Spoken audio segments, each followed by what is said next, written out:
the delay. There was a vote in the House, which explains why we are starting 9 minutes late, but I would like to call this meeting to order. Welcome to meeting number 14 of the House of Commons Standing Committee on Industry and Technology, pursuant to Standing Order 1082 and the motion adopted by the committee on March 1st, 2022. The committee is meeting on quantum computing. Today's meeting is taking place in a hybrid format pursuant to the House Order of November 25th, 2021. Members are attending in person in the room and remotely on Zoom. You know the public health rules. Please follow them. We are lucky enough to have Raymond Laflamme, professor of physics, Canadian Research Chair in the Quantum Computing at University of Waterloo. Hello, Mr. Laflamme. We also have Ali Reza Yazdi, Chief Executive Director of Anion Systems, Inc. Also, Mr. Philippe Saint-Jean, CEO of Nord Quantique. And finally, Rafal Janik, my apologies, Head of Product at Xanadu Quantum Technologies. So thank you all for being with us. And without further ado, I'd like to give the floor to Mr. Laflamme. You have about 6 minutes. Hello. Thank you very much, and thank you twice. Once for taking an interest in quantum information and quantum technology, and secondly for inviting me to speak about this. It's really important to see Canada capitalize on its early success. On Friday, you were given an introduction on quantum information by my colleagues Alexandre Blais, Norbert Lutkenhaus, and Barry Sanders, and I won't repeat what they said.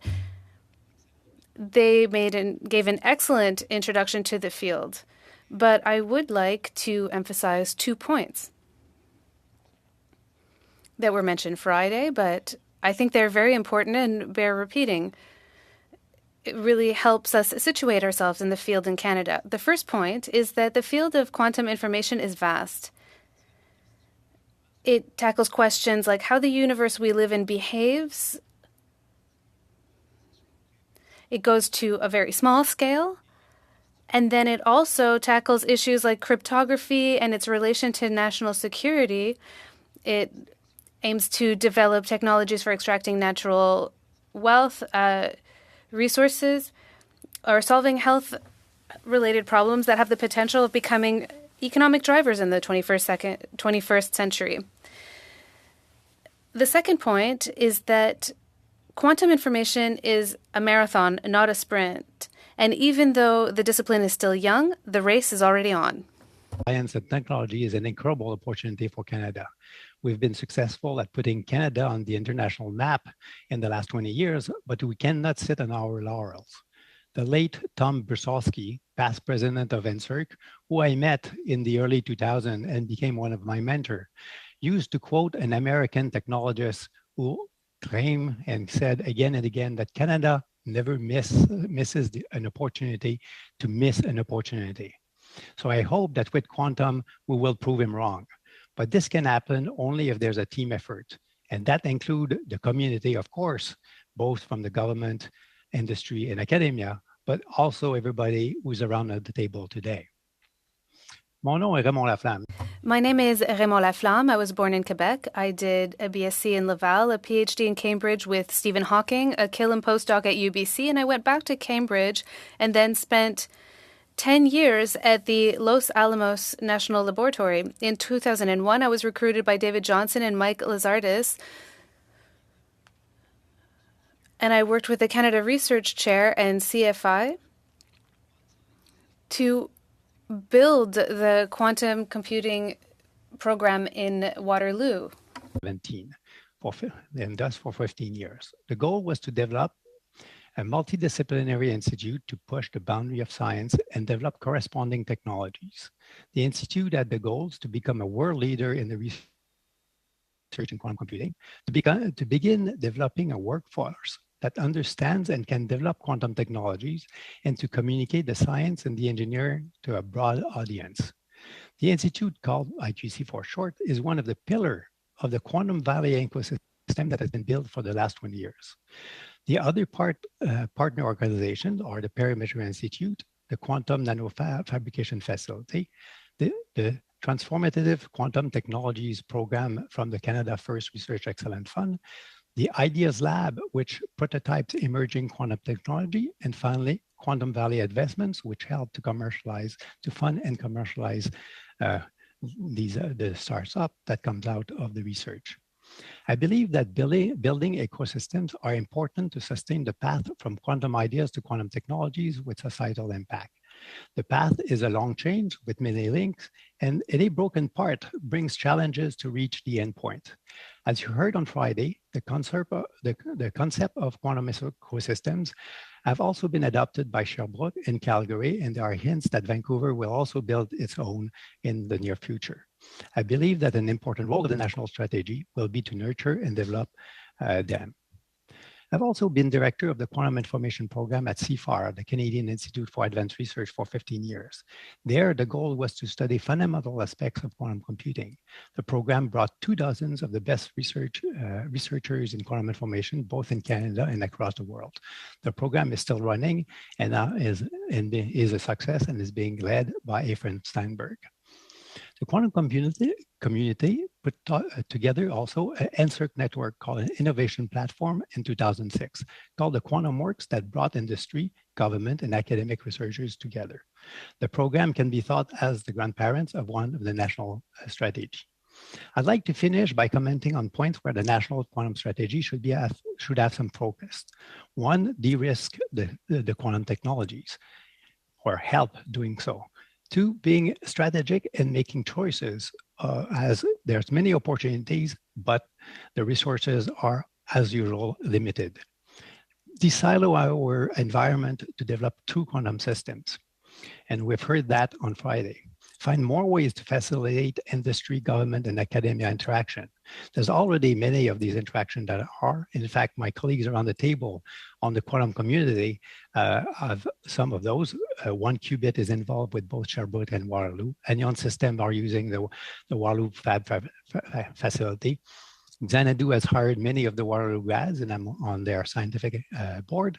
But many of these interactions are ad hoc, and strengthening them will increase the chance for Canada to score many goals in that quantum game. Number 4, develop and maintain the infrastructure to develop quantum technologies, as the Fab that I mentioned in Waterloo, but there's also one in Sherbrooke and one in Vancouver. Be cognizant and plug the holes in the present funding program. So needs to have lots of interaction between this national strategy and the community. Finally, I'll say develop talent, including leadership that is cognizant of the field. And this, I mean, both in the quantum community itself, but also on the government sides. This was a surprise when I moved from the US to here to realize that program managers in Canada seems to be a lot more kind of offhand than what I've seen both in the US and in the UK. So I'd like to finish by saying that quantum information science and technology is an incredible opportunity for Canada, and let's capitalize on it. Thank you. Merci beaucoup. Thank you very much, Mr. Laflamme. It's an honor for us to have you here at the committee. I think that your experience is very impressive. And thank you for your opening remarks. If you could just tick up your microphone so we can understand you properly for interpretation. And now I would like to give the floor to Mr. Yazdi for 6 minutes. Thank you, Mr. Chairman, distinguished members of the committee. Merci pour votre... Thank you for inviting me. I'm Aldireza Yazdi. I am the founder and CEO of Anion Systems. I am a first-generation immigrant. I'm a scientist and an entrepreneur. From McGill, with a PhD in engineering. So I'm an engineer by training, not a physicist, with all due respect to other physicists on the panel. I have over 15 years of experience in high-performance computing, out of which the last 7 years have been almost entirely focused on building a quantum computer. Besides my technical work and business, I'm also a student of history and geopolitics. In particular, given my day job, I'm very interested in disruptive technological trends which have geopolitical ramifications. Before I formally introduce Anion Systems and talk about what we do, I would like to take a few moments to provide some background and context for the discussion ahead. There is a saying in the tech industry that data is the new gold. Companies like Google and Facebook compete on mining this gold. They spend vast resources on data collection, indexing, and storage. But data becomes really valuable when it is processed, when it is analyzed.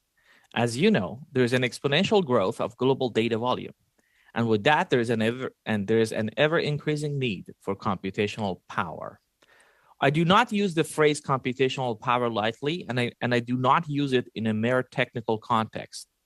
When I say computational power, I mean power to process data, power to develop new technologies, power to make better decisions, and power to stay ahead of the competition. This power, ladies and gentlemen, is strategic in nature. Given the data volume and the strategic value of the computational power I mentioned, there is an acute need for new technologies, especially new types of hardware that can expand our ability to process data, explore nature, invent new technologies, and certainly keep our nation safe. Quantum computing is one of the candidate technologies that promises significant computational power, but for only certain class of problems. Please note that not every problem or every application can be necessarily accelerated using quantum computers. Let me be more clear. A quantum computer is not a standalone computer. A quantum computer is a hardware accelerator. Its job is to accelerate performing some computations for a class of problems which are deemed very valuable. Having covered that background, let me share with you some background about our company. ENIA System was founded in 2014, right around the time that Google and IBM started their quantum hardware effort. In fact, despite being barely 8 years old, it is one of the oldest quantum computing hardware companies in the world. Our mission is to develop and commercialize logic-based universal quantum computers. Over the past 8 years, ENIA has developed the full vertical hardware stack of superconducting quantum computers. In fact, to my best knowledge, we are the only company in the world that makes all major components of a superconducting quantum computer in-house, including the superconducting quantum processor itself, the cryogenic systems reaching the temperatures of only a few millikelvins above absolute zero, the control electronics, and the software stack to use the machine. Developing such unique expertise has allowed us to be largely independent from foreign suppliers and making sure Canada would have indigenous and domestic capabilities. Our quantum computing systems are almost entirely manufactured and assembled at our facilities here in Montreal and in Waterloo. We have built valuable partnerships with key stakeholders in government and academia, and we strive to help build ecosystems by providing hardware access to Canadian researchers. In 2020, we received a contract through Built in Canada Innovation Program to deliver a quantum computer for testing by Defense Research and Development Canada, DRDC. Despite the challenges posed by COVID-19 pandemic, I'm glad to inform you that the machine was completed and went online in 2021. We are proud to announce that this machine is Canada's first gate-based quantum computer. The key performance metrics exceeds those of some of the most well-known actors in the industry, and on many key metrics, it is second only to Google. During the last fall, I also personally had the pleasure of delivering a series of lectures to the talented researchers of DRDC and other government agencies. The goal of this lecture series was to help the government researchers adopt quantum computing and start doing great research in the field. More recently, we have received a second order to deliver a state-of-the-art machine to one of Canada's largest high-performance computing centers.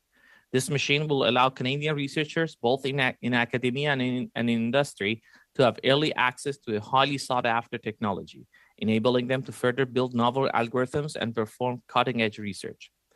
While we currently deliver small to intermediate scale machines, which are tailored for early adopters, ENIA's overarching goal is to deliver what we call a utility-scale quantum computer, a quantum computer that provides computational value more than its cost. Our team has developed a detailed technological roadmap to that effect, and we have been inventing very novel technologies to reach our milestones. Before I conclude my remarks, I would be remiss if I did not thank the kind and generous support that we have received over the past few years from National Research Council of Canada, especially through the IRAP program, the Institute for Quantum Computing at the University of Waterloo, especially the management and the staff of Waterloo Quantum Nanofabrication Facility. and the Ministère de l'Économie et Innovation here in Quebec.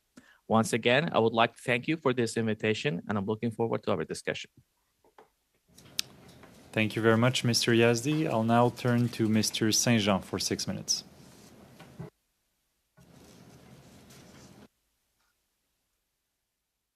Bonjour. Hello, and thank you to the committee for giving me this opportunity to chat with you today. I'm Philippe Saint-Jean, CEO and co-founder of Nord Quantique, a company that designs and builds an air-tolerant quantum computer. We come from the University of Sherbrooke Center of Excellence in Quantum Science, namely the Quantum Institute, which is directed by Alexandre Blais, who appeared before this committee last week. Several of the witnesses who presented their views before this committee have already explained why Canada should further develop its expertise in quantum computing.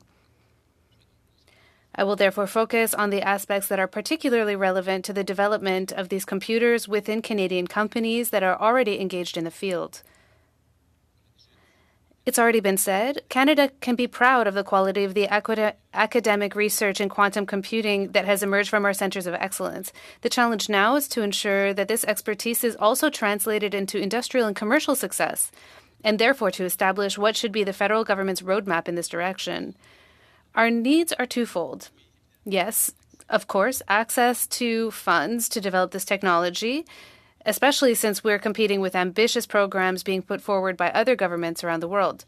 But more importantly, our future success will depend on the support of the ecosystems supporting the quantum technology centers of excellence from which we were emerging.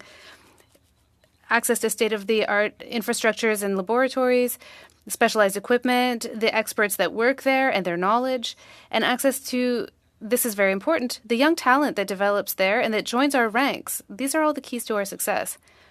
This is the Canadian approach, if you ask us, and this collaboration is what has allowed us to stay competitive up to date, despite the fact that the private sector investments are very high in our international among our international competition. The critical contribution of these centers of excellence was brilliantly described and highlighted by Professor Laflamme at a recent conference, Quantum Days, organized by Nano Canada. I invite members of this committee to go and see and review the presentation. Now, let's face facts. We have a difficult road ahead of us for the Canadian commercial quantum sector. All companies developing quantum computers will face a wild goose chase during which they will have to develop the technology without being able to sustain the effort with sufficient short-term revenue. It is therefore essential for the government to act either directly as the first user of the prototype computers we are developing or as an intermediary in facilitating access to them for the Canadian scientific community. It is also critical that this assistance be effective and agile. The constraints of existing programs can create delays that are often too long. The risk, for example, is that in the time between the submission of a good project, its assessment, approval, and access to funds, the project itself may no longer be relevant because things are moving so quickly in this area. The scale at which these products are funded must also be comparable to that enjoyed by our international competitors in their respective countries. Finally, we also have to help change the mindset of Canadian private investors so that they understand that they have everything to gain by allocating a portion of their investments in revolutionary technologies over the long term. This is how we have to think. I'd like to end on an optimistic note. Last week, Professor Blais spoke to this committee about the importance of managing expectations. He pointed out that we can't do everything in Canada, and we have to focus our efforts wisely. For us, this means that it's important to support our centers for excellence, but also that we need to develop ecosystems around these centers, which would be fertile ground for emerging Canadian companies in the quantum sector. But I'd also like to emphasize another important thing. Managing expectation does not mean that Canada is limited to a secondary or auxiliary role in the development of the first error-tolerant commercial quantum computers. Canada is truly engaged in this race, and it is in a very good position. The current situation and the level of progress allows us to say with confidence that the first commercially available viable quantum computers will be born in two countries, Canada and the United States. But for this to become a reality, we have to act now and support the transition from scientific research to industrial and commercial development for this technology. Thank you. Thank you very much, Mr. Saint-Jean. I'd like to give the floor now to Mr. Janik. You have 6 minutes. The committee for inviting me here and giving me the opportunity to speak on what is a very important topic. How do we keep the strategic lead that we have in quantum technologies here in Canada into the future? Myself and many of my colleagues that have spoken to the committee already have really addressed the fact that we've enjoyed close to now 25 years of really fantastic support and funding across quantum sciences, quantum information, and now even through the commercialization of quantum technologies. The end goal of this has really been identified as building and developing a large-scale quantum computer.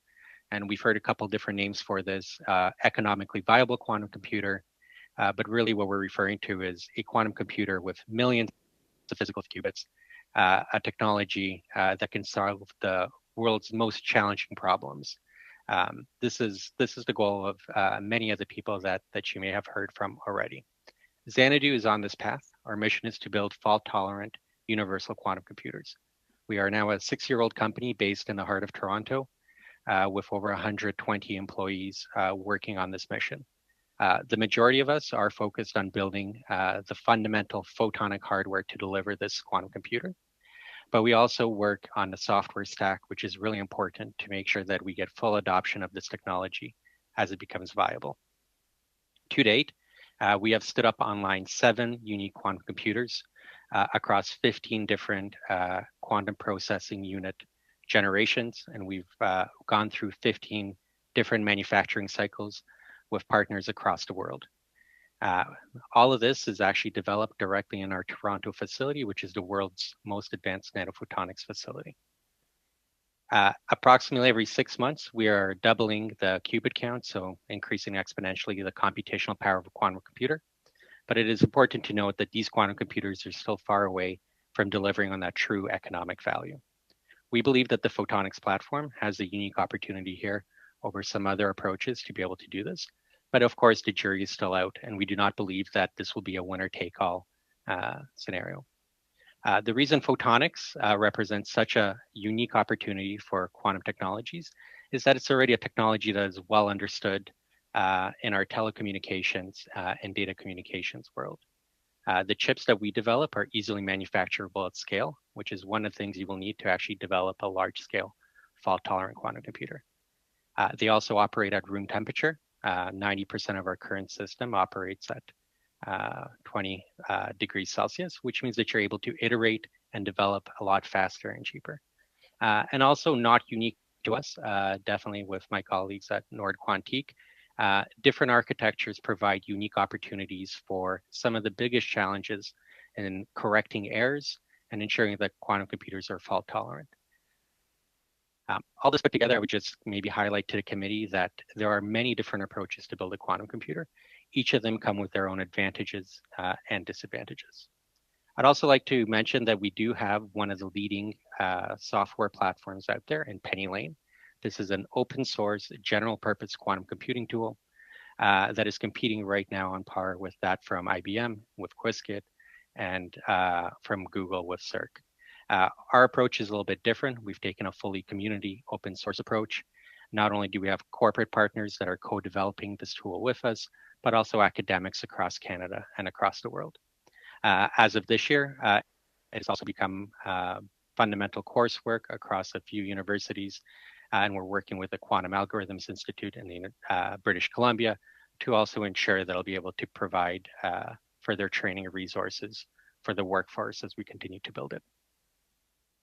One final thing I'd like to point out about our core approach to building a quantum computer, as it is based on photonics, it also offers unique opportunities for quantum sensing and quantum communication. Today, we have a testbed network that's been deployed for quantum communication and quantum key distribution here in our lab in Toronto.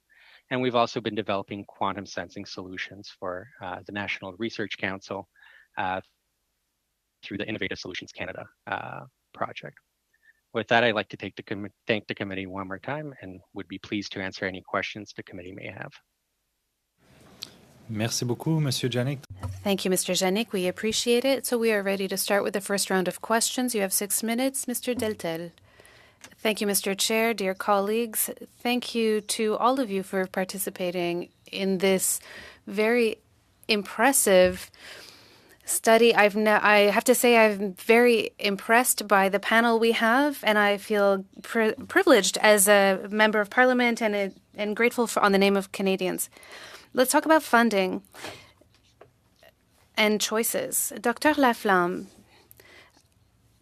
I would like to also salute you as another person from Quebec City.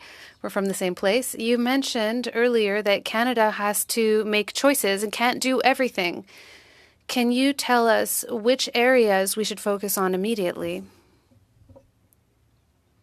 When I talk about choices, there are many choices of choices we could make.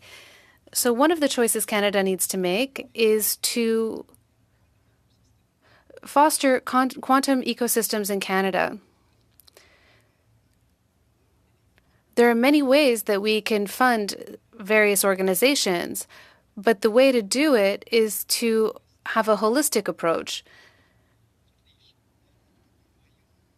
We want to make sure that we have every links of the chain from fundamental science to marketing, and to have a group of people that are overseeing it, the whole chain, to make sure that all of the links are solid.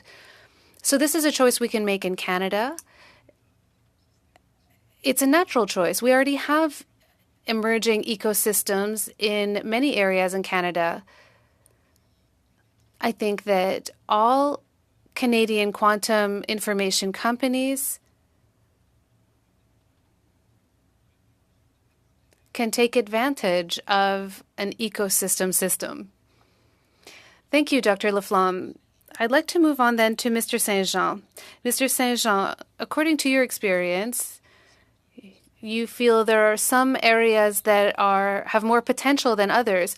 Based on your experience, what makes you think that at this moment in time we should make choices and not try and do everything in order to get out of this in a good position? Yes, I would say that to see quantum companies emerge, companies that are trying to develop and produce a quantum computer, you have to understand that this is something that is not easy to do. It requires means, of course, but it also requires the support of an ecosystem. It's very difficult. Let's make a comparison with other sectors, for example, AI or SAS.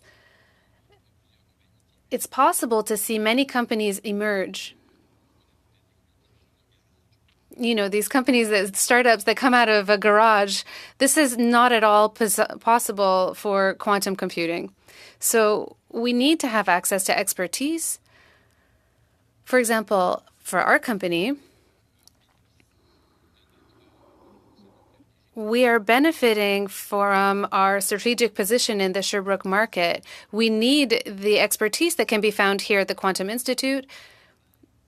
Currently, we're working at the heart of the Quantum Institute. We have 3 main areas. So we work at the Université of Sherbrooke. Manufacturing happens at the 3IT, which is a prototyping company, and then eventually we would want to use the facilities in Bromont, the CQMI, which can help us with prototyping and industrial quality production, which would give us the quality we need at the end of the line. So these ecosystems are essential. This is how we're working. This is how we progress. It's not something we could fund on our own. It would be impossible. We're happy to be able to rent this equipment, to be able to contribute to the community with our own expertise. But we don't see how we could get there if we didn't have the entire ecosystem supporting us. I really like your reference to the garage-based startup. I think we've all heard these romanticized stories of Apple that started in a Silicon Valley garage. Amazon too. I think we all need to get a garage if we want to get ahead. No, but we understand that we need access to equipment. So you were saying that you were among the oldest businesses in this area. What type of equipment do you think we should have? I think with gear, you know that today's equipment will be outdated in 2 years. So what are the investments you need to make, and what kind of funding do you get to get the equipment you need to produce the research that you're doing in your own business?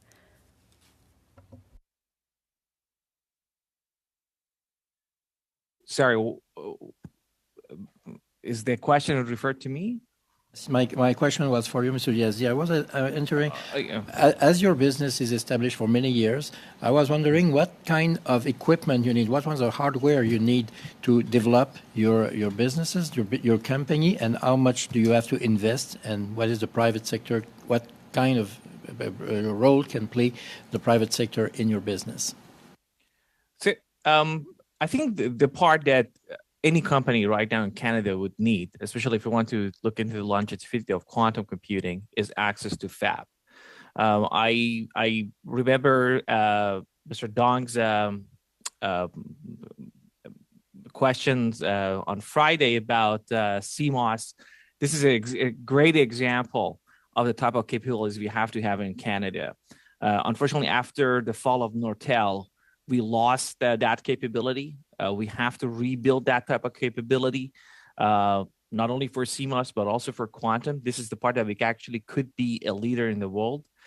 We already have the infrastructure in the sense that we have the talents. And also, I have to point out that the generation that were working at Nortel, and they had so many years of experience working in an industrial setting, they're close to retirement. This happened few years ago. So we want to really bank on that. We want, before these guys go to retirement, can come and help us build a world-leading industrial nanofab for quantum and CMOS, if there's enough budget or if that's within the works. So that's the part that I would be very focused on, and I would very much appreciate help from government. Thank you, Mr. Yazdi. Mr. Deltel will now move to MP Gahir for 6 minutes. Great. Thank you, Chair. And thank you to the witnesses for making time for this committee. My first question is for Dr. Laflamme. Dr. Laflamme, what needs to be done to develop or attract academic researchers in Canada? And how do we retain them? I see stiff competition from top universities in America, from the UK, from Australia. So what can be done? Thank you very much for the question. Very good and important question. So what I will say is that I will give you the answer of how I recruited people for the Institute for Quantum Computing. So you need to have a vision of what you want to do. And so that the people that you try to attract know that they are not going to come to a place where they are on their own and just doing their little piece of work. They'll be supported by colleagues and kind of students and postdoctoral fellows that can help them to achieve the goals that they want to do. Number two, you need resources to do this. So if you hire theoreticians, it's relatively easy to do this without too much resources. But as you've heard from Dr. Yadir about building a fabrication facility, this doesn't come cheaply. Fortunately, Canada has been kind of leading in helping having fabs which are for research. And maybe Dr. Yadirs could make a difference, or could have commanded the difference between a fab that you do for research purposes and a fab that you do for production purposes. So for research purposes, you do not have to have a yield which is extremely high. You just want to have devices from time to time that have the right property. But if you want to commercialize this and sell this, the yield has to be very high, and that's another ball game. So today, for 50 to 100 million, you can have a research fab. If you want to have a fab for commercialization, that goes into the hundreds of millions, if not the billions, certainly if you look at the Intel type fab. So the cost there is depending. But if you want to attract people, you need to have the resources. So having a vision, having a a community and having resources are the three most important things. And I'll add one second one is think outside the box. And what I mean by this is nowadays in the world in which we live, you have usually when you hire a person, they have a partner which is as smart as they are. And then you have to help them finding a job and doing various things or establishing a family somewhere.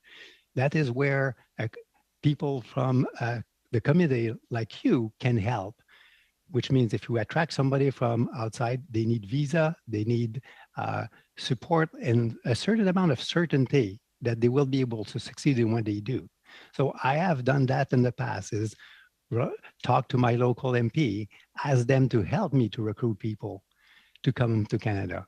And I can tell you that 20 years ago, the field was a lot easier and much less competitive. That was just the beginning. But today, it is incredibly competitive. And I see my three colleagues here, and they know what I mean when we try to attract a really good person to come and join. The success is not 100%, and this is normal when it is highly competitive. But then if we do it, and we do it as a team effort, I think we can succeed.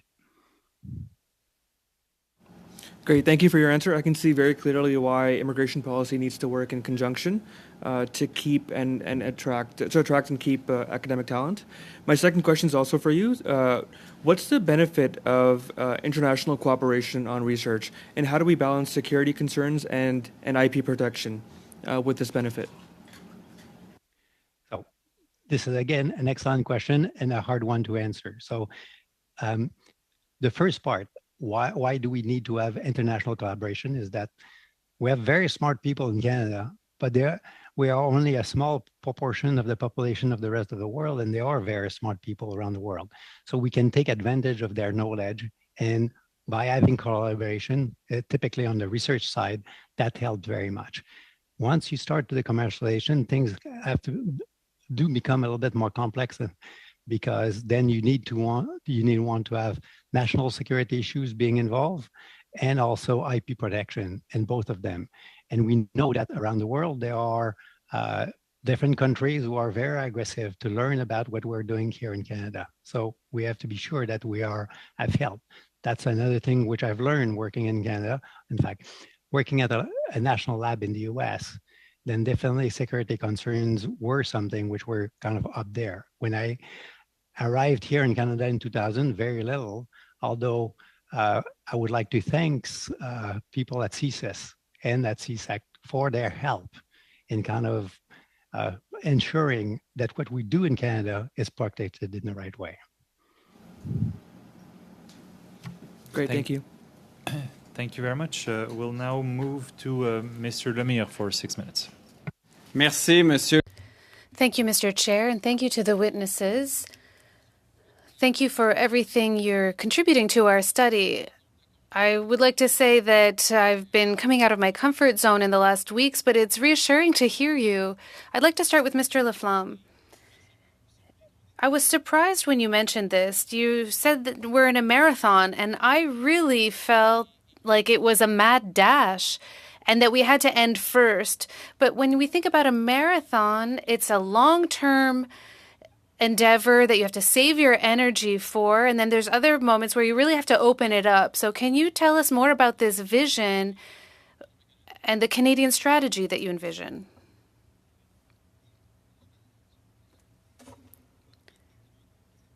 The idea of using quantum properties to develop technology is not a new idea. The first ideas were developed in the 70s. Things turned in the mid-90s when an American researcher realized that we could do the Shor's algorithm. This algorithm may seem very abstract, but it's behind the cryptography that we study today. The idea of building a quantum computer is about 25 to 30 years old. So the idea of a marathon is not wrong. What we're seeing today is that in the last 5 years, the industry has really jumped aboard. And many countries have invested efforts to turn these ideas about quantum information into devices. So when do we think we can have quantum computers that will be able to do things that you and your colleagues will interest? Even maybe colleagues around the table that on the panel that have companies can give you more direct predictions, but I can say that it's less than 10 years ahead. So that is pretty long term. I will make sure to ask them a question. You mentioned in your opening remarks that supports are different in the US than they are in Canada. Can you say that it's specific government programs that are being invested and they're investments in research ecosystems? And you also said that there were some gaps that we needed to close. Can you tell us more about these gaps and how we can better support our companies and research institutes? Thank you. Again, it's an excellent question. One of the examples of programs that we see in the US and in the UK are DARPA-style programs. These programs bring together companies, academics, to be able to make submissions. Often this includes the government too, and that way they can get funding for every part of the project. This is something that's a little bit more difficult to achieve in Canada. We have very limited programs in this area. So this is something we can look at. I've heard that in the mandate letter to Minister Champagne, there is the idea of a Canadian version of DARPA that would be in the cards for the next few years, and I would support that. We often hear that businesses in various fields work in silos. I would like to get your opinion of the quantum industry and how we can foster better exchange of ideas and collaboration between industry and research. Often the government will pick a front runner. And I think that in the quantum field, we need to bet on many horses and see which one is winning. And I guess here the marathon metaphor applies again. So how do you see funding of quantum areas? 2 comments. Until 7 or 8 years ago, there were very few Canadians that were working in the industrial side of the quantum sector. There's been a dramatic shift in the last 5 to 7 years. This area is truly expanding, and that's good news. The question I'm asking, for which I don't have an answer, and here we need a team effort, is how do all of these startups scale up? And how do they get the means necessary to go from startups to full-fledged companies? How can we make that happen? The national strategy needs to focus on that. The field is still young. We can experiment and try new approaches. We can't expect to have the right approach at our first try. It's possible that we'll make mistakes, but it's important to recognize when mistakes are made and then correct them.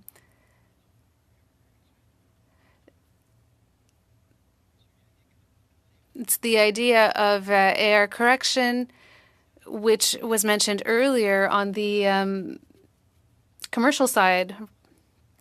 So back to how I see things. As I've said before, quantum ecosystems are a way to support academics and companies at the same time. This way, government research labs and DRDC and others can reach those ecosystems and connect them. This would give us a kind of melting pot that can help things grow, and these will be our future Canadian industry in quantum information. Thank you, Mr. And now it's on to Mr. Massa. Other guests involved in the conversation, maybe start with Mr. Yazdi, and I'll invite any other to talk. Question that I have is with regards to once you're starting to scale up or get involved as a company and growing, what are the key elements that you need to do? And then I guess some of the concerns I've seen from some of our other industries is that we get gobbled up once you're successful. So I don't know whether or not that's kind of the situation for quantum computing. I've seen that in tool and die mold making, other types of businesses. So I'm just curious as to that element, as to whether or not there's enough supports for growing, and then second of all, getting to the next level in terms of the private sector. Yes, thanks for the excellent question. There's always, as a company grows, especially deep tech companies like ours, there's access to two things that becomes very critical. One is funding, and the other one is talent. And I believe we could do better on both accounts here in Canada. With respect to talent, as Professor Laflamme mentioned, there is very, very competitive market out there. We're competing against likes of Google and IBM, and with salaries that they can offer and the job conditions they can offer. So that's very hard. And it doesn't help if our immigration system or our visa system doesn't support us bringing talent from outside. Right now, it's very hard to hire an experimental quantum physicist. You have to go through a lot of bureaucracy through Lima to get a Lima certificate. It would have been much easier if I wanted to hire a cook here in Montreal than hiring a experimental physicist. So that has to change. I'll let our other guests. The other one. Oh, sorry. Go ahead. Yeah. Yes. I'll yield the floor. Yeah. I'll let our other guests intervene if they're interested. But is this? I just want to correct and make sure I got it right. I know because I did some work in the video game industry, and they had a hard time with immigration because they needed to hire like a director, so to speak, to create the video game. We had a lot of talent for a lot of the components for it, but they had to bring in almost like a director to do that, and it was often turned down for years, seeing it was not a Canadian interest in that, which was wrong because we couldn't develop the rest of the infrastructure. We didn't have the captain, so to speak, or the director to actually put the whole pieces together. Is it similar to that for where we're at? Is that we need that kind of exceptional talent or skill set that's very unique and hard to get to build the other components and train people to get into those positions eventually? Exactly. That's exactly the case. And I would encourage the government to create exceptions and new lines in the immigration system to allow us to hire people which are talented and they have expertise in quantum computing in particular. And of course, there's funding. The access to funding is very important. Yes, we have fortunately now BDC Deep Fund, but I think the two other companies here, they've benefited from that investment. But last time I heard, they're pretty allocated on their budget with respect to investing in quantum hardware companies. So that already closes door for many other interesting startups that are trying to get into the industry. So these are the two things that comes to my mind, and I assume that I believe other guests also have some points to make. Please, if there's any other guest, Mr. Janik, I think you and others, please. Yeah, absolutely. I would just echo what has already been said. On the talent side, we've actually experienced a little bit of a different situation where we've been incredibly lucky that over 60% of our workforce we've been able to bring through programs like the Global Talent Stream. And in fact, between the quality of life in Canada and I would say the relatively open immigration policy, we've been able to outcompete a lot of our peers in the United States for talent. On the funding side, I just wanted to add a comment about the scale of funding that we're talking about. To date, we've been incredibly lucky, and we've been able to raise over 175 million Canadian for the goal of building a fault-tolerant universal quantum computer. That's probably about 20% of what is needed to deliver this truly transformative machine. And there becomes a really big security and strategic question. There was a question earlier around, how do we keep this IP within Canada? And probably one of the biggest threats is that once companies get large enough and successful enough, they'll need that outside equity, that outside money, in order to come in and actually bring them over the goal line. I'm not sure what the solution is, but definitely one problem we need to solve is how do we move past the early stages, the academic side, to the true commercialization side and being able to reap the benefits of all the investment that has already been put into quantum technologies. Any other guests? I'm not sure if I have a time. And maybe left. Maybe just one point to your second question about the end game for quantum computing companies in Canada. So we've seen a bit of consolidation recently, but mostly those are companies that were either doing just a single component of the whole system that get acquired by another company, like control systems, for instance, or and we've also seen some consolidation of software, quantum software companies with quantum hardware companies.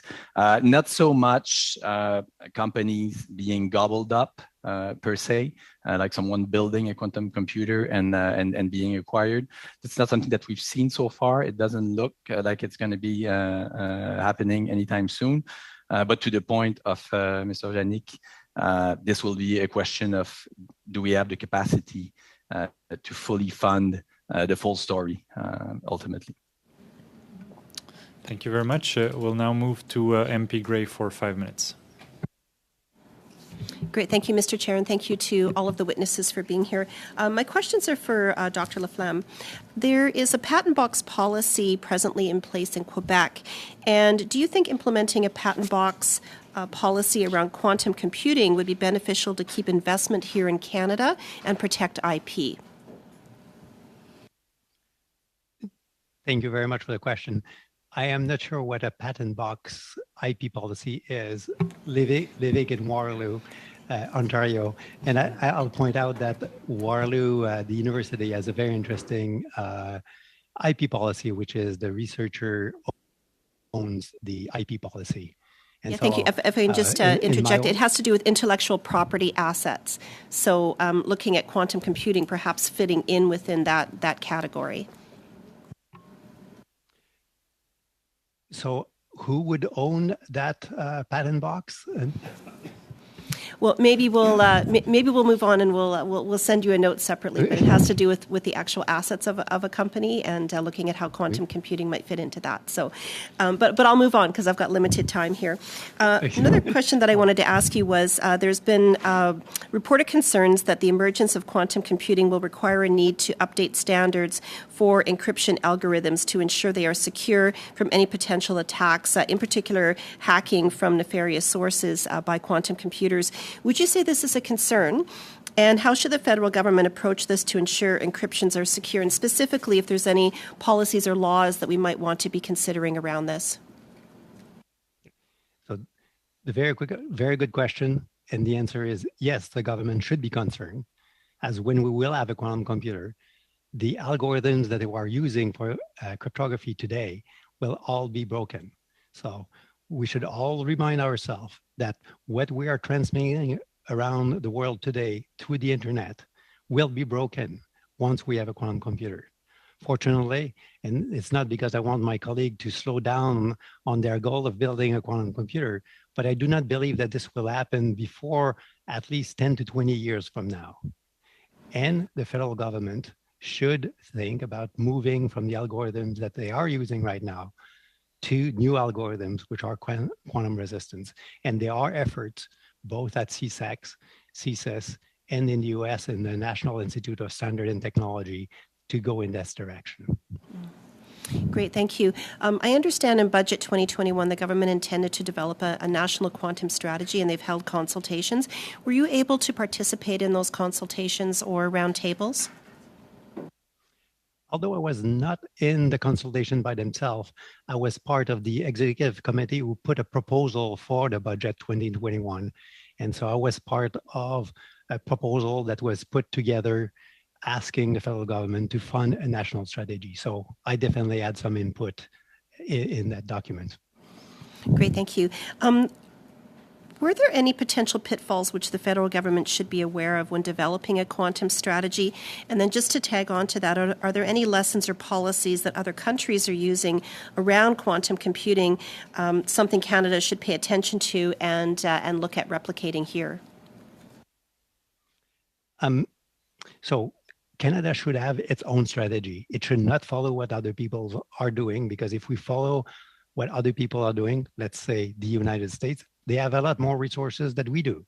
So we have to find our own niche, and comments that we've heard a little bit before of making choices, deciding what is really important for Canadians, and kind of follow that path. So definitely we have, however, some lessons. Bringing people together is something that other countries have been doing. Trying to think about quantum information science not as a bunch of different boxes next to each other, but as a whole is something which is really important. And this is coming back to the theme of having these quantum ecosystems, which I mentioned a little bit before.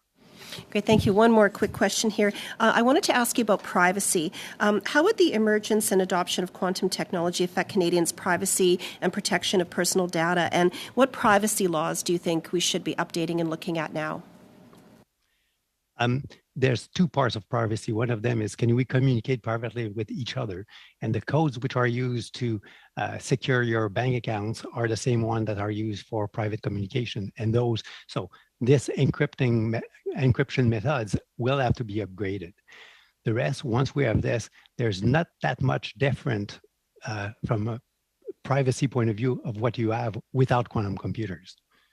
Once you have a piece of information that did come from a quantum computer or a classical computer, it's just information.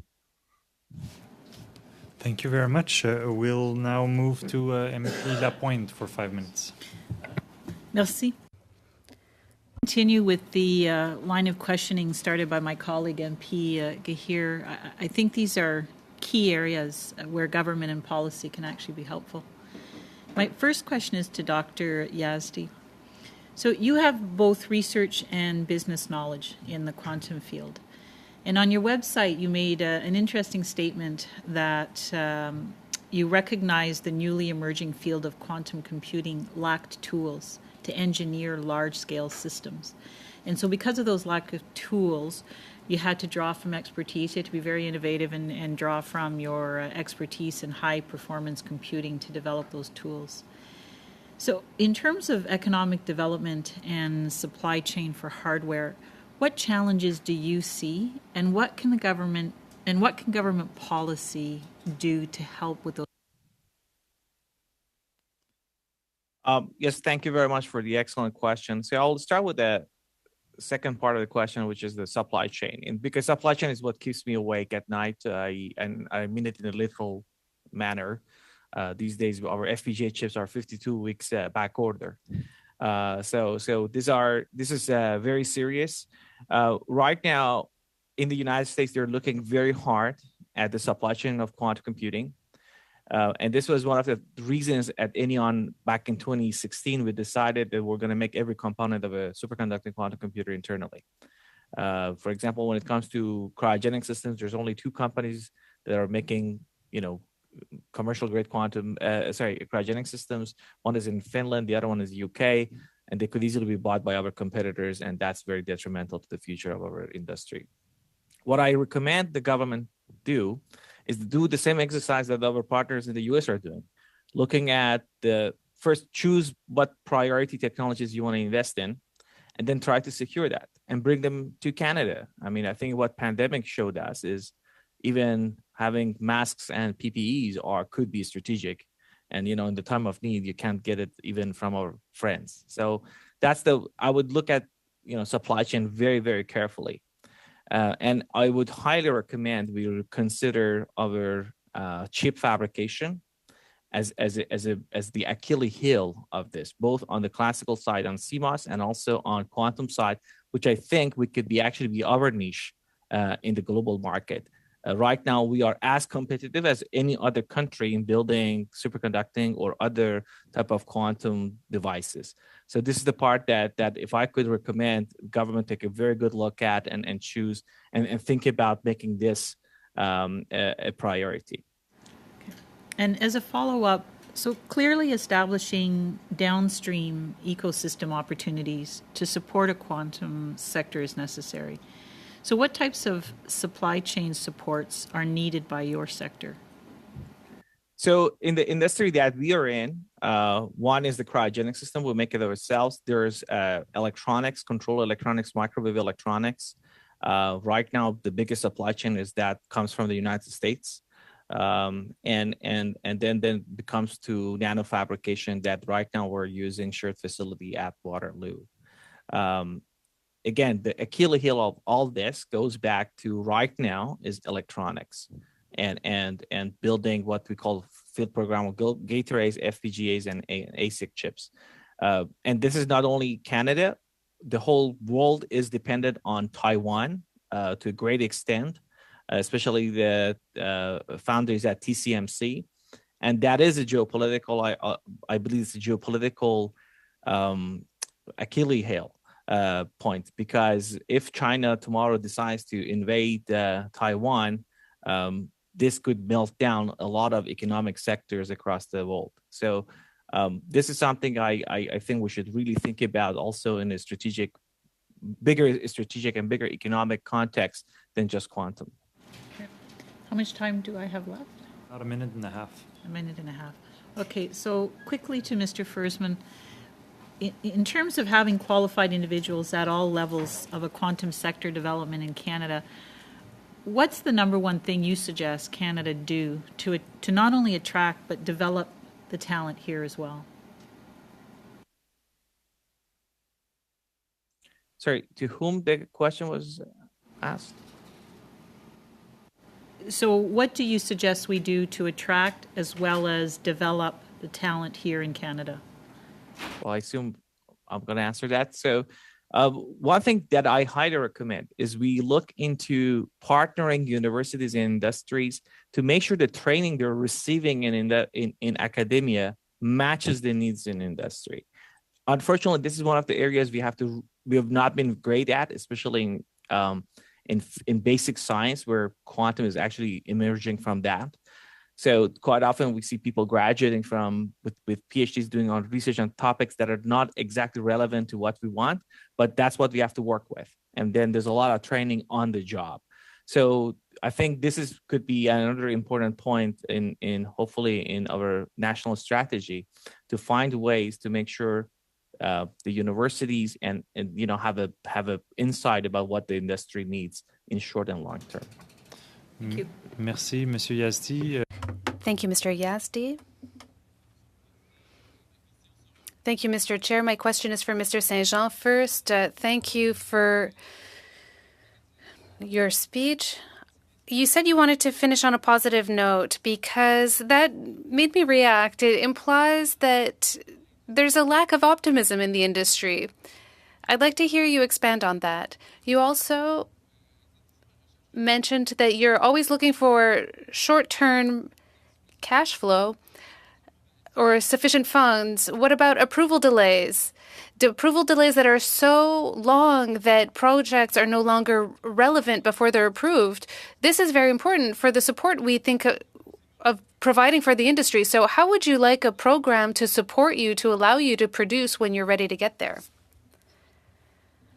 One thing that could be interesting, if funds are allocated to research and development for quantum technologies, current programs have restrictions, but this is normal. These are public funds. We have to have checks and balances.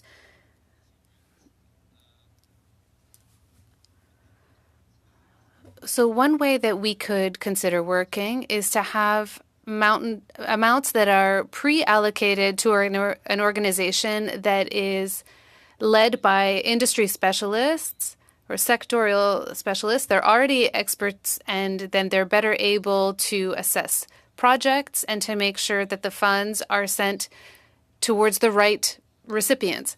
Another thing that we could do We talked about DARPA in the US. Massive efforts are being made on the US side. For example, there are DARPA funding opportunities that Canadian companies can submit requests to. So when a Canadian company receives funds from DARPA, we could offer some Canadian fund matching. This would save time for the government because there's already a seal of approval that is highly credible. And it would save a ton of time for the company itself. Like, these companies are very small, so having to submit a proposal twice, sometimes the criteria are not the same, so there would be some time savings there. You're looking for a technology that is fault tolerant. Do you think we should have this similar strategy with funding? You know what? That's a great point.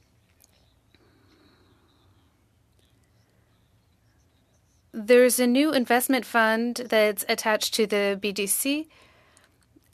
We've been able to receive some funds. It's connected to deep tech, and it's very interesting. This is something that's lacking in Canada. The idea is, it was important for us to get associated with this partnership.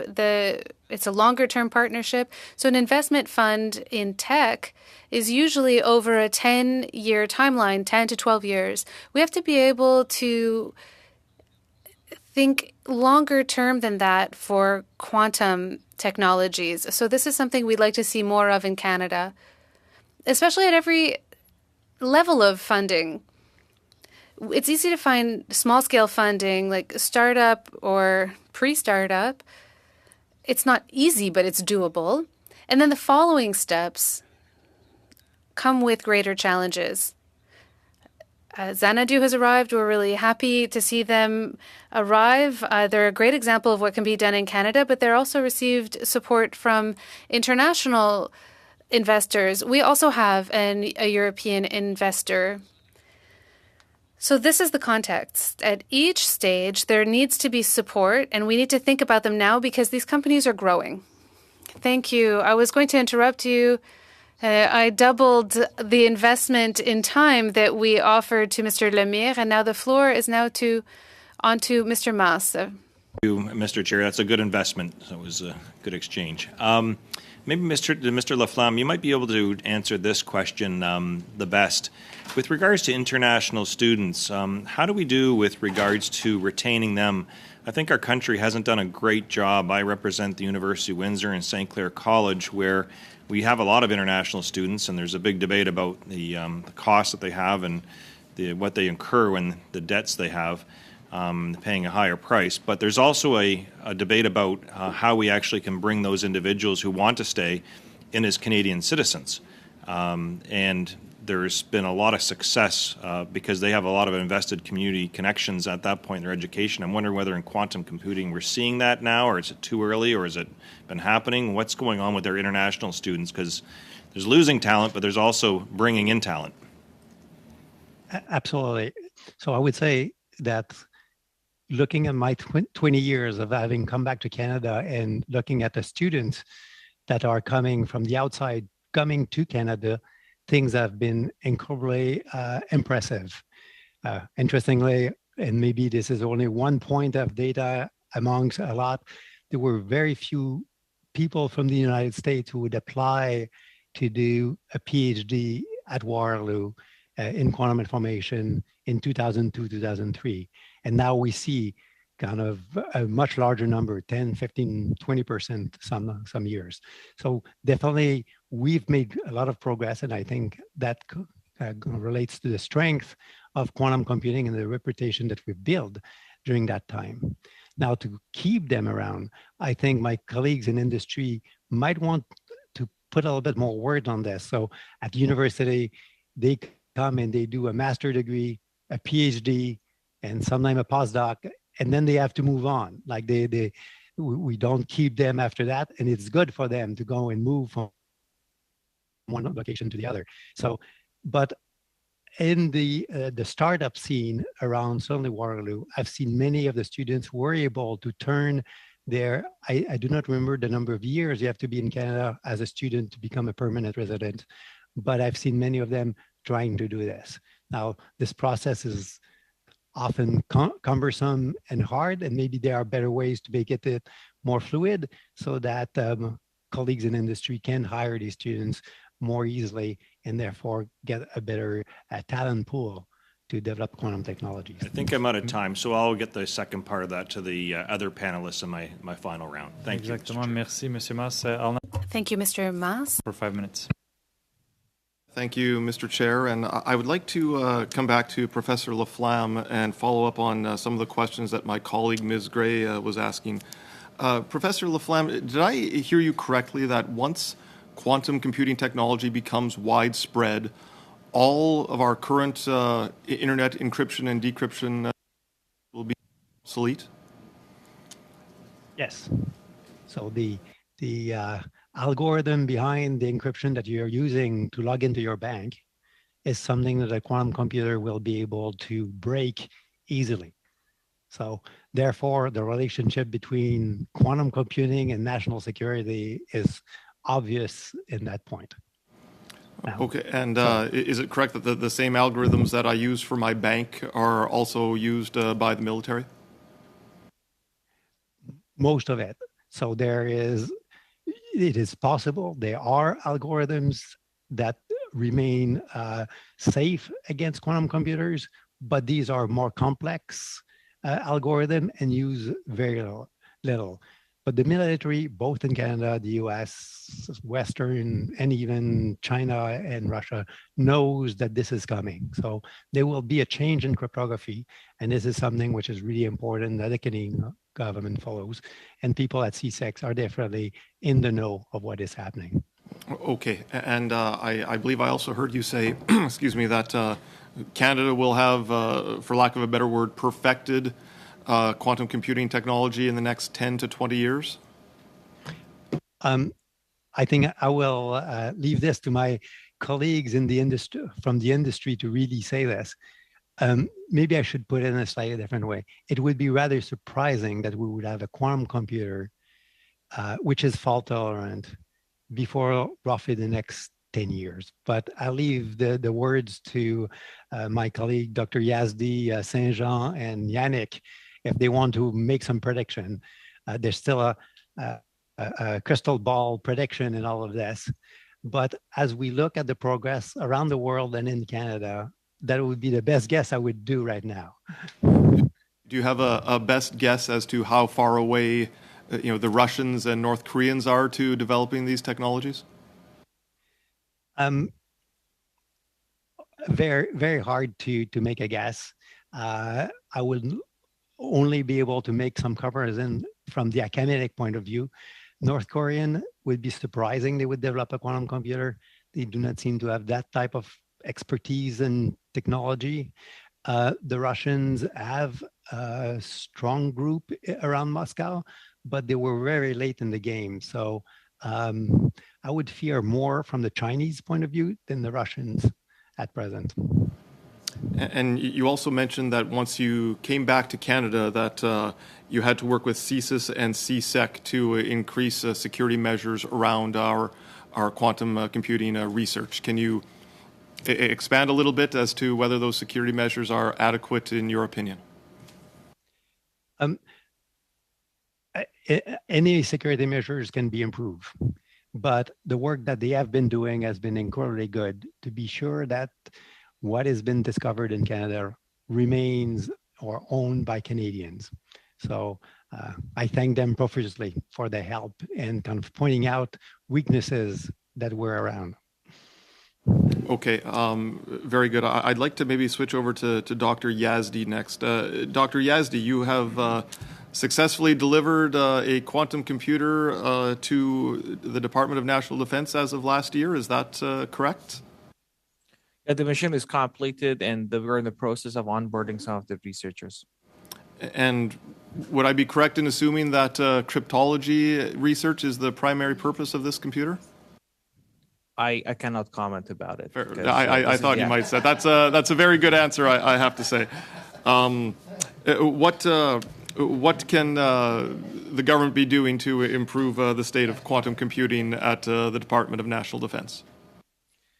So the Department of National Defense of course, given their mission, I think quantum computing would be disruptive to their business.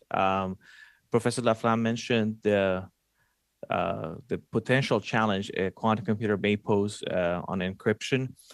And I echo his assessment. I think a machine that can break encryption would be a few years away, still at least a decade away.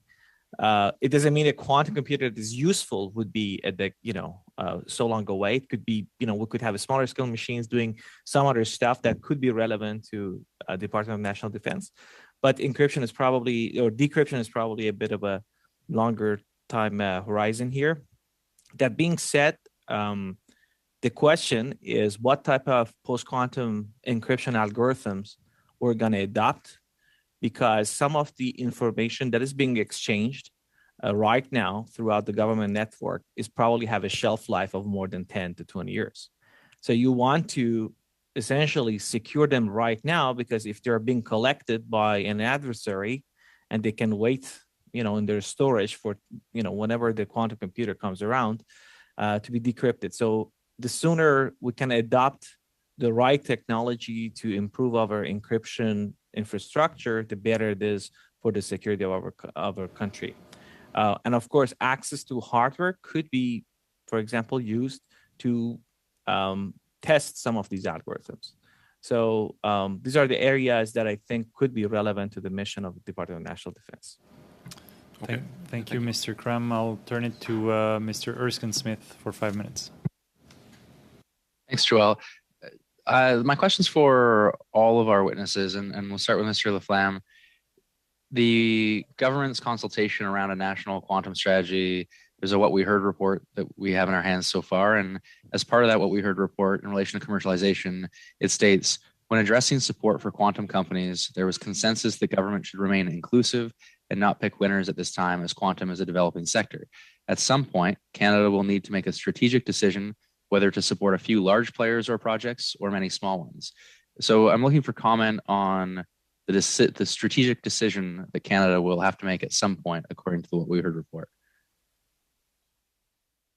Start with Mr. Laflamme and then Mr. Janik. Okay.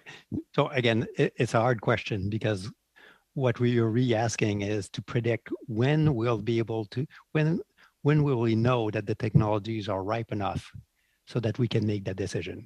So I would hope that during the period of this national strategy, the funding of this national strategy, which is 7 years, we would know by the end of the 7 years who are the horses which are much ahead than the others. So I take from that answer, though, that, I mean, the government has to make a decision before the 7 years is up, because money's rolling. So at this point, you're saying many small ones, and at the end of the 7 years, maybe a few large ones. Yes. And Mr. Janik, and then we'll go to Mr. St. Jean, and then Mr. Yazdi. Maybe one difficulty that's really present here is that there is no one type of approach to quantum computing. We have 3 leading ones in photonics, trapped ions, and superconducting. 2 of them are represented here today. But really, there's probably another 5 that are getting started in labs around the world right now. So I would say the signal I would look for is instead of focusing on raw qubit numbers today, and any company you ask here and kind of anyone around the world ranges in from 10 to 150, 200 qubits. But really, we're talking about a machine with millions of qubits. And there's really big scaling issues from a technological side to go from 10 to 1,000 to 1 million. So I would say is when you see the first signs of true fault tolerance coming from any one of these companies, and Dr. Laflamme is able to sit here and say they have demonstrated quantum error correction and fault tolerance, that's really the time to start getting excited that there's somebody that can deliver on this really big promise. And the other piece there is modularity. So when we talk about these systems today, we're talking about individual chips with tens to hundreds of qubits. When you're talking about a machine that has 1 million qubits, this is a data center. To give you an idea of the manufacturing scale, the prediction is that the number of chips you will need for a 1 million qubit device is probably similar to all the number of chips that are produced today in a year for the telecommunications industry from at least the photonic side. So this is really a big, 25,000 square foot data center that we're talking about. This is not a small device. So that scalability, modularity, and demonstration of error correction are really the big things. One final thing. Well, just in the interest of time, Mr. St. Jean, Mr. Yazzie, and then we'll come back to you, Mr. Janik, if I've got more time in my 5 minutes. And so I'd just like to say, so your question is about funding many small opportunities. The question is how many exactly? And or the government's faced with in their consultation, at least. Do you spread thin, or do you and many small bets, or do you have a small number of large bets? So I would say that the criterion should be, so not too many, obviously. Anyway, you won't have the expertise necessary to do that. It should really be focused around, we have the chance to have centers of excellence in Canada. So this limits, in a sense, the number of possible companies that can emerge from those center of excellence. So I would center the decision mostly around that, and then I agree with Mr. Janik for the how it's going to evolve over the. Thanks. And Mr. Yazdi, do you have anything to add? I think the decision should be kind of a funnel type decision-making process. You start with a few bets, exactly, not too many, but not too few either. And then you let the companies make progress, and the winners or the leads would come out after the 7-year process. And that's when the country has to make a decision. I just want to also emphasize, if you look at China, given their resources, given their manpower, whatever you call it, they did not choose the way we're doing stuff. They're really kind of, it's like the type of Manhattan type project or Bletchley Park type of project. Like the whole resources are starting to be consolidated behind one or two groups, and they're making very rapid strides. They're making very, very rapid gains.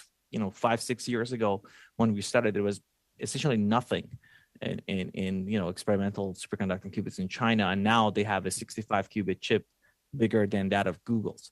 So this is a very important question, and I think it's subject to further discussion. Thanks very much. Thank you, Nate. We'll now go to Mr. Généreux for 5 minutes. Merci, Monsieur le Président. Thank you, Mr. Chair, and thanks to the witnesses. I'm going to continue in the same idea. Let's talk about funding. Mr. Janik, you said that you raised $170 million, which was about 20% of the amount you needed to be able to build this supercomputer, a quantum computer. So are you looking for $1 billion? Your product will be worth $1 billion?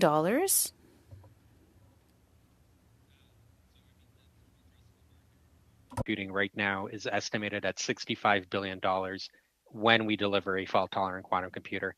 And I'd say that is the pessimistic estimate compared to some of the other ones that have been out there. I can't stress enough that when fault-tolerant quantum computing gets here, there will not be an industry that will not be disrupted by this. Every single thing that we know will change. It'll take time for the applications to catch up, but this will be as revolutionary as digital computing was in, if its advent in the 1950s. So the market is definitely there. Okay. We've stood up quantum computers to date. We've had 6 different quantum computers online throughout since 2019 with users from large national labs in Canada and the US corporations. But those are all kind of that pre-fault tolerance, pre-economic value. The R&D part is not the part that will take $1 billion. We believe that we're well funded to take us well into building that fault-tolerant module, to being able to demonstrate and de-risk all of the technology and all the science required to build a fault-tolerant quantum computer. But once you need to build the machine that builds the machine, once you need to switch mode from R&D into true manufacturing, that is a very large investment. You need to go to the largest production facilities in the world, the TSMCs, the global foundries, the Intels, and get their most advanced production lines producing these chips at scale and then integrating them. It's a very, very big task in order to do that. let's talk about the strategy that we're trying to implement. When we think about R&D, usually universities do it. Mr. Laflamme, you're at Waterloo. Mr. Saint-Jean, you're at Sherbrooke. There's Laval in Quebec, etc. The question is for Mr. Laflamme.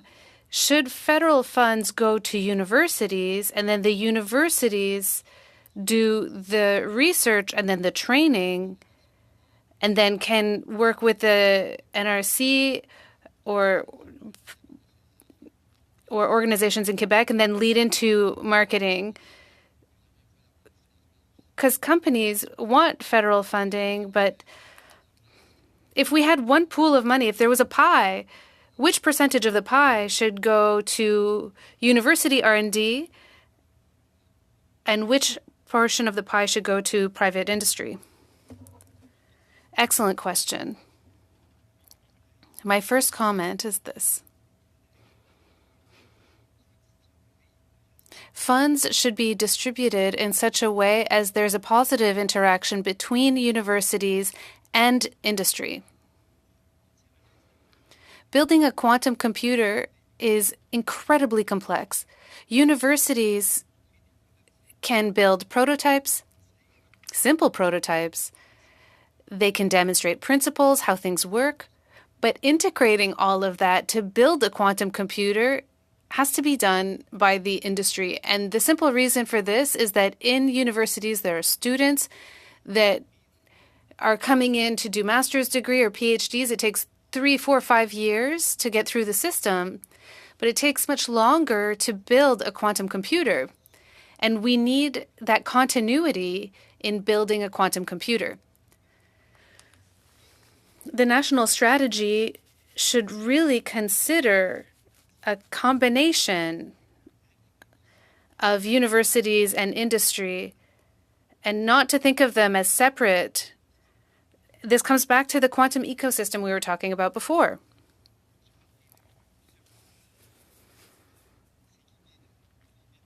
The idea is to bring these two areas together so that they could benefit from one another.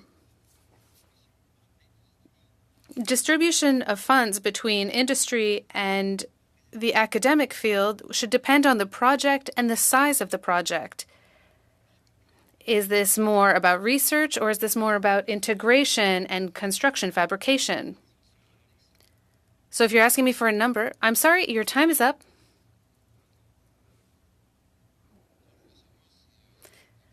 I wanted to know if you believe in the fact that there would be a battery charger that would take 9 minutes to charge Mr. Lemire's battery. Inaudible. On y reviendra à une prochaine. We'll have to do another study on that, Mr. Généreux. I would like now to give the floor to Mr. Dong for 5 minutes. Thank you very much, Chair, and I want to thank all the witnesses for coming today. I took note of what Mr. Laflamme said, that Canada never missed an opportunity to miss an opportunity. So it's I'll memorize this as a reminder. All my colleagues asked great questions in the last, including today and the day before. I think now I'm more confused before, than before, and from the testimony, it's full of contradictions. And I think like any new technology, that is actually a good thing. That will help the committee to come up with a study or recommendations that will be more comprehensive. But I just feel for the analyst, it will be having trouble to put together a report. So speaking of contradictions, I hear the explanation about it's not ready yet, it is ready, right? So and when I asked the question on Friday about the processor chip, we need to have a manufacturing capacity. Then I was also told that the computer processing hardware may be very different with quantum computing. So it's really hard to kind of predict this. So there's the contradiction there, and I'll list a whole bunch of them, and you can explain to me later. And then when it comes to for me, in my head, there is the supply chain aspect including critical minerals, that will provide raw materials that's necessary for mass production. And then there's the manufacturing sector, to what stage they should be preparing for this disruptive technology. And then there's the research aspect of it. And on the research aspect of it, we heard the testimony on this, but the one contradiction is that with the receding globalization, but also I heard that it's necessary for Canadian researchers to work collaboratively with smart people around the world. And to me, these three main stages are full of contradictions. And I want to start with Mr. Laflamme, if you have any comment on this, and then go to Mr. Janik and Yazdi, and I'm sorry, is it Monsieur Saint-Pierre for comments? So, Mr. Dong, it is a really good question, and you're absolutely right. There are contradictory forces or direction that comes in. Now, I could make a little joke that when you come in the quantum world, things behave very differently than what you're expecting to, and you can probably see a little bit of this coming through here. But let's come back about, for example, interaction internationally or not. When we do pure research, fundamental research to develop, can we harness this phenomena for a practical purpose? Then at that point, if we kind of just want to make a proof of demonstrating kind of proof of principle that this thing works, we publish our results in journals, and that's how academics get kind of rewards or kind of fame because they publish a paper that suddenly makes a breakthrough and does something. So that piece of the research has to be international. You have to collaborate with the rest of the world, and you gain something from the rest of the world, and the rest of the world gains something from you. And so in that sense, that piece has no contradiction yet. This is really good. It is once you have an idea how to build a device for practical things, this is where suddenly you have to make a transition. And sometimes this happens in university. That's kind of a researcher at university says, we can patent this and going through it. So the researchers at the university have to be very agile to realize that sometimes there are things which are purely fundamental and that their reward is fame. Let's suppose a Nobel Prize who kind of gets them for the work that they have. And suddenly they realize that this thing becomes practical. And then they have to be quiet about it. And so they have to have a team. They have to tell their team at some point there are things that they are very quiet about. With my students, for example, there are things which I will not discuss outside my group meeting, and the students know that certain things are not to be discussed until we do certain things with it. So there is this transition. And when you come to industry, then suddenly you have a certain IP that protects what you want to have. But even that with a company, again, Dr. Yazdir mentioned the kind of the chain of equipment that you need, the certain kind of pieces that you need. You don't build everything totally from scratch. You mentioned FPGAs.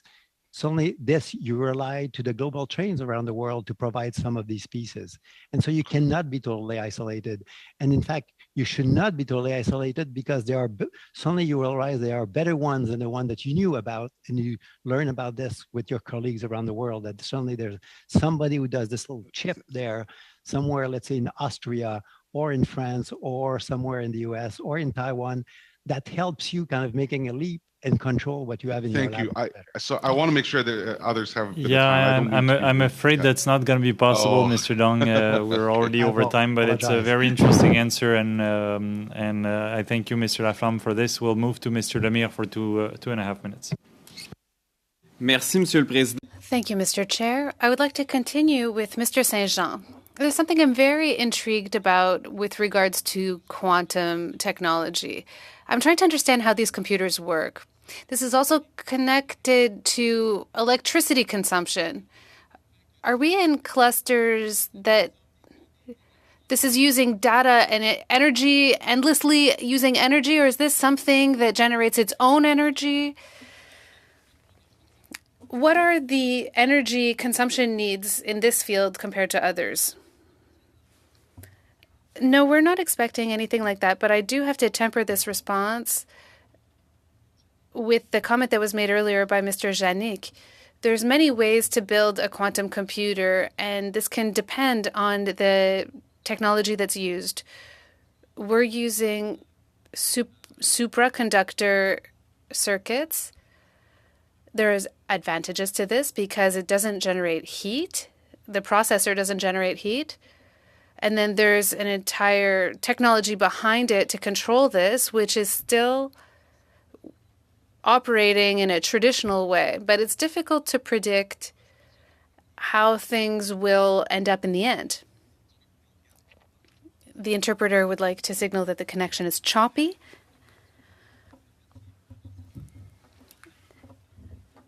For the amount of calculations that these processors are doing are consuming less energy than traditional systems. Does this mean that Quebec, thanks to its proximity with Hydro-Quebec, and I'm assuming you guys have connections with them, people have said that quantum computing and technologies could be a great solution for Hydro-Quebec. And what are your relations with them, with Hydro-Quebec?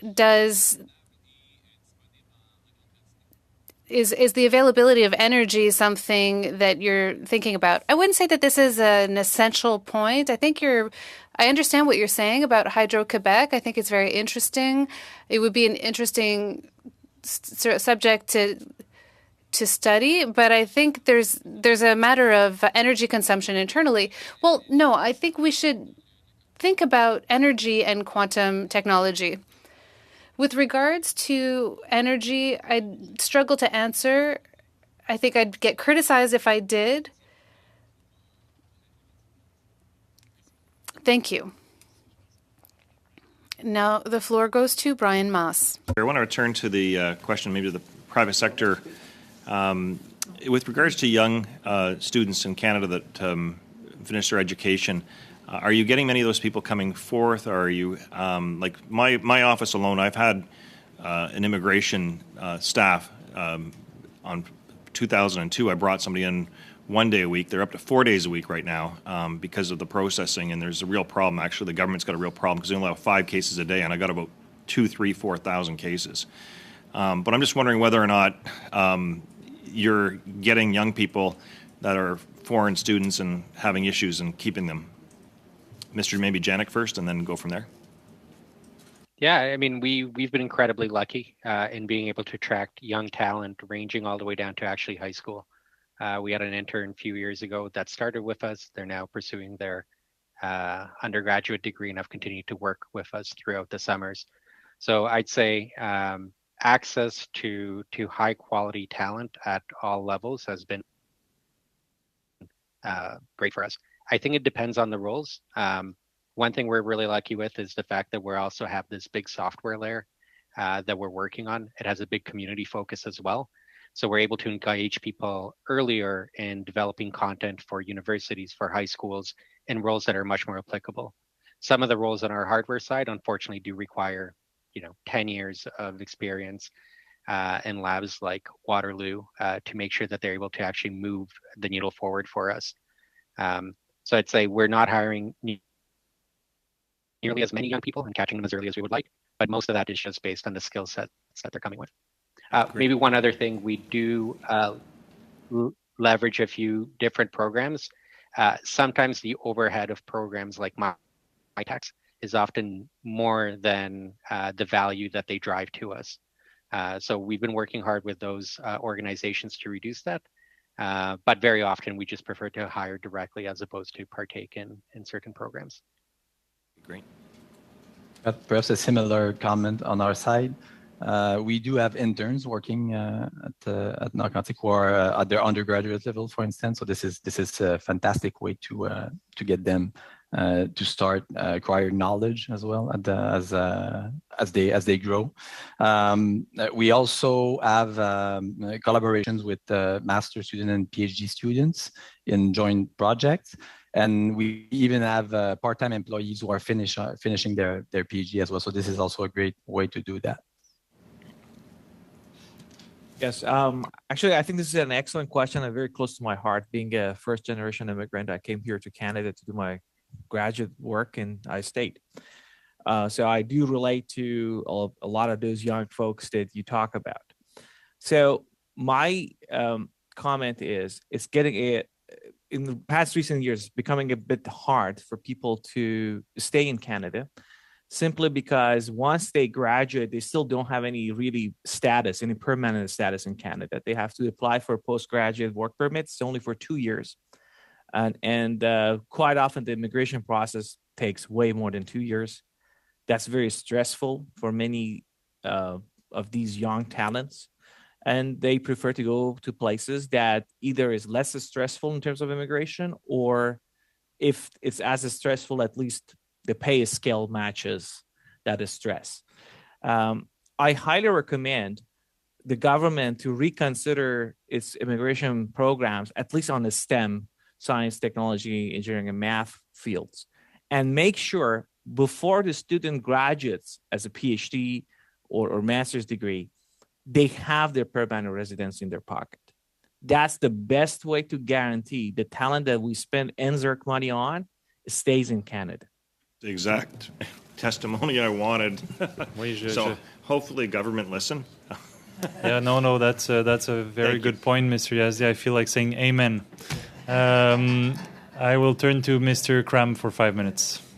Okay, thank you very much, Mr. Chair. Professor Laflamme, in addition to your very impressive resume, I understand you're also a little bit of a YouTube star. I watched your YouTube video from late last year entitled, "What are the options for building a large-scale quantum computer?" And at the Q&A at the end of this video, you were asked, what problem would you like to solve if you were given a quantum computer tomorrow? And your answer was that you would like to focus on the nitrogen fixation problem for making fertilizer. I was wondering if you could explain to the committee what is the nitrogen fixation problem and how can quantum computers be used to help make fertilizer?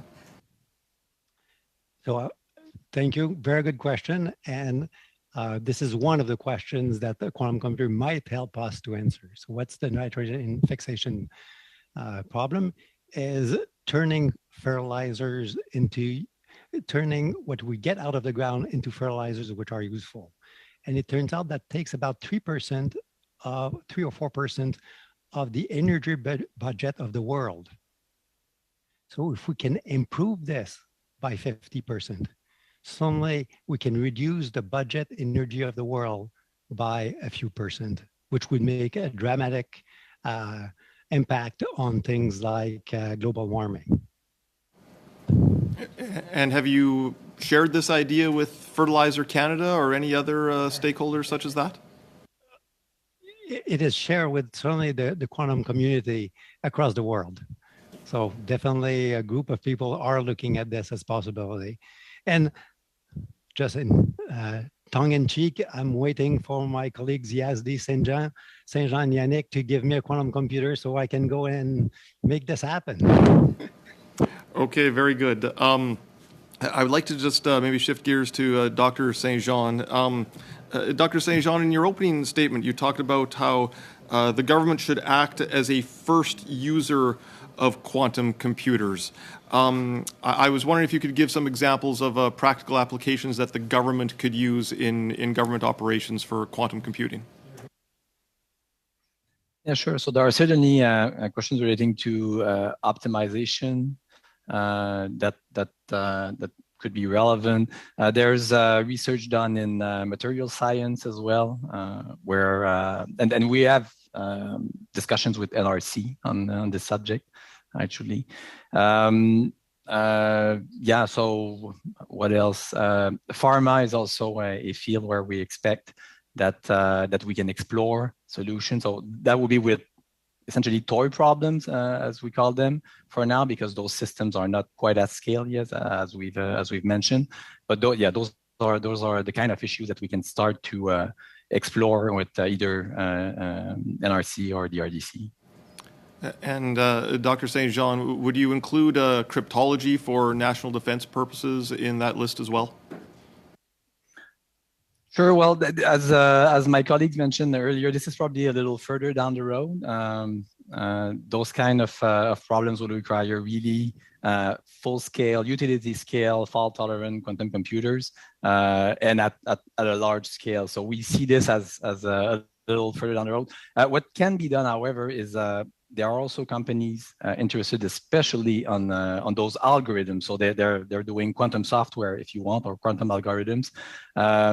Those collaborations make sense. This is not something that we focus on because we're really building out the hardware behind it. But for those partners, I think that would make sense. Okay, and finally, would any of the witnesses care to comment on the applications of quantum computing towards blockchain and cryptocurrency?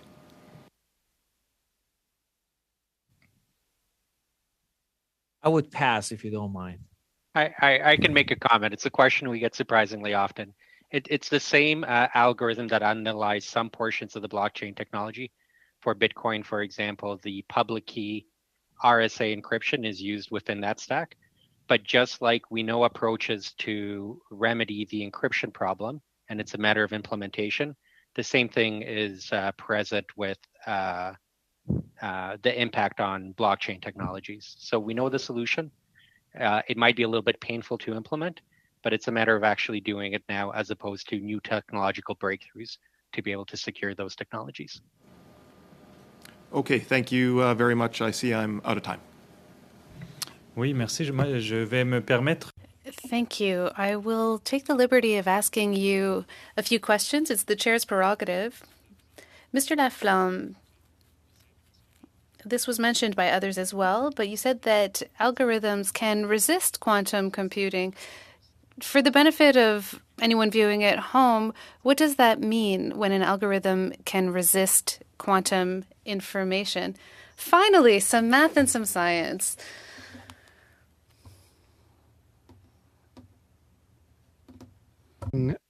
Algorithms. We classify algorithms in two kinds. The easy one, the one that takes very little amount of resources, and the hard ones, which takes a large amount of resources. And the two, if you want, I want to be a little bit more technical, is an exponential amount of resources, one compared to the other. So the algorithms which are resistant to quantum computer is the one where we haven't found a quantum algorithm that turns the problem, a hard problem, into an easy one. The usual one, which is used for logging into your bank, called the RSA algorithm, is one where it is hard for a classical computer. That is, if you want to factor a large number with many bits in it, it takes an exponential number of time in the number of bits of the number that you want to factor. So we have a quantum algorithm which takes that algorithm to an easy one on a quantum computer. But there are other problems, other mathematical problems, which are used to encrypt information, which have remained hard both on a classical and a quantum computer. Merci, merci pour. Thank you for this response. My last little question is this. Many of you have mentioned that governments throughout the world truly understood the risks posed by quantum computing, whether it be national defense or security, and that that the investigative bureaus understand the issues. So, do we understand the risks? So you can go ahead, Mr. Laflamme, and the others can answer as well after. In Canada, the private sectors and banks are very aware of the potential risks posed by quantum algorithms. So for banks, they need to figure out when they're going to change their algorithms and convert them to quantum-resistant algorithms. Currently, such a change would be premature or too costly. What do you think? It would be premature because these algorithms have been approved by governments, Canadian governments, and American governments as well. These are approved by the National Institute of Standards and Technology. So the United States are currently in the process of approving other algorithms. Once they're approved, Canada will follow suit. They're very connected to U.S. algorithms. And then from there, companies will start changing their systems. Thank you very much. I think that covers my questions. I'd like to give the floor to Mr. Dong, who had one last question. We have 3 minutes. Okay, I'll keep it short. Thank you very much, Chair. I always have this wonder about AI versus quantum computing. I heard that you truly realize AI without quantum computing. I just want to hear from the experts on this, both on the speed to process and also on the nature of quantum. The hard. The word is missing, but the nature, what I'm saying, the nature of the quantum principle. Is that true, or can you just educate us a little bit? I'll start to make a comment and maybe I'll leave it to my colleagues to say more. One little correction, AI is independent of quantum. So there's a lot of AI technology on classical computer which are being used in many, many different areas. There is then a question, can quantum really help AI? And I think the question has not been resolved yet. There are indications that it will help, but we're not totally sure. So this is research programs in Canada. There are, in fact, I have one of my research staff who's kind of looking at some of these issues right now, and other places around Canada who do that. And I'll leave I'm just going to ask something. I'm looking at from the legislation from the ethics perspective when it comes to AI, and if quantum computing will be used in the AI technology, is there any concern on the ethics legislation aspect? I think it would be the same consideration as what you have for classical AI. There would not be a fundamental difference from the ethics point of view. You might have a difference in the how much AI you can do and at the speed at which you can process that information, but the result would be fundamentally the same, that the information would be used or manipulated with AI ways of manipulation. Anyone want to jump in with additional comment on this? Maybe I'll just make one comment. We have a very large team focused on quantum machine learning and quantum AI applications, and a large amount of our software stack is actually focused on that. What I would say is there's two types of quantum machine or quantum AI. The first one is what we do today, and that is really only thought to have an advantage when the data itself is quantum. So when you're looking at materials, at chemistry, these types of problems. Maybe it'll be in a few other places, but that's what's believed. The other one is what I would say kind of the end game quantum computer, the one that we're all dreaming of when we close our eyes.